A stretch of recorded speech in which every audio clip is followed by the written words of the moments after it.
আমাদের জন্য 2026-এর নির্বাচনটাকে যদি আমি একটু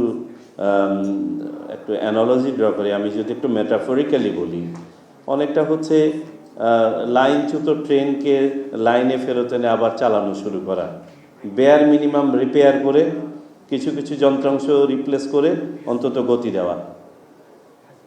এই কাজটা যদি আমরা করতে পারি তাহলে আমাদের প্রথম ধাপ অর্জিত হবে। কোনো আইনের ধারধারি নাই আমরা।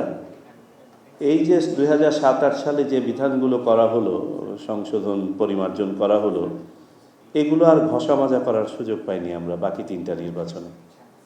এখন আমরা আবার 2026-এর নির্বাচনে এসে নতুন করে আরও অনেকগুলো বিধান সংযোজিত হয়েছে, আইনি সংস্কার হয়েছে, বিধির সংস্কার হয়েছে, এবং যেটার জন্য আমাদের নির্বাচন বিষয়ক সংস্কার কমিশন একটা বিরাট অভিনন্দন পাওয়ার যোগ্য। আমি তাদেরকে অভিনন্দন জানাই।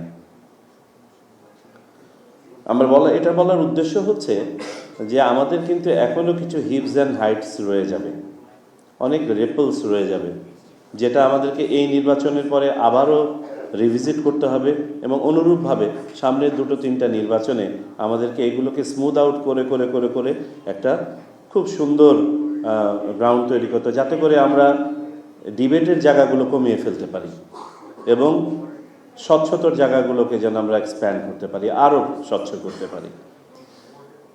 আমাদের জন্য 2026-এর নির্বাচনটাকে যদি আমি একটু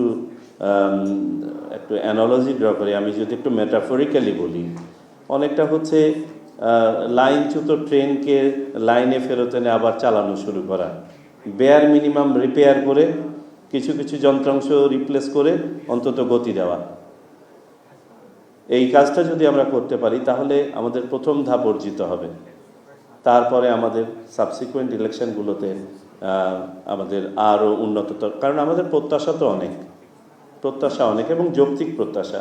কারণ 2026-এ দাঁড়িয়ে আমরা যে প্রত্যাশাগুলো ব্যক্ত করছি, যৌক্তিক প্রত্যাশা। দুর্ভাগ্যজনক হলেও সত্য যে আমাদের একটা বিরাট ভ্যাকুয়াম হয়ে গিয়েছে। এই ভ্যাকুয়ামটার কারণে আমরা এখনও বলতে পারি 2008-এর আগে পড়ে আছি। সো এই বাস্তবতায় আমাদের মনে হয় প্রত্যাশার সাথে আমাদের যৌক্তিক প্রত্যাশার বোধহয় একটা সমন্বয় ঘটাতে হবে সব ক্ষেত্রেই। এবং ইলেকশন ম্যানেজমেন্ট বডি হিসেবে, ইলেকট্রাল ম্যানেজমেন্ট বডি হিসেবে ইলেকশন কমিশন যেমন এই চ্যালেঞ্জগুলো ফেস করছে, আমি নিশ্চিত সিটিজেন অবজারভেশনও একই চ্যালেঞ্জ ফেস করছে। আমাদের জন্য সবচেয়ে বড় ডিফিকাল্টি ছিল এইবার অবজারভার সংস্থাগুলোকে নিবন্ধন করার সময় আমরা উই ওয়ার হ্যান্ডিক্যাপড।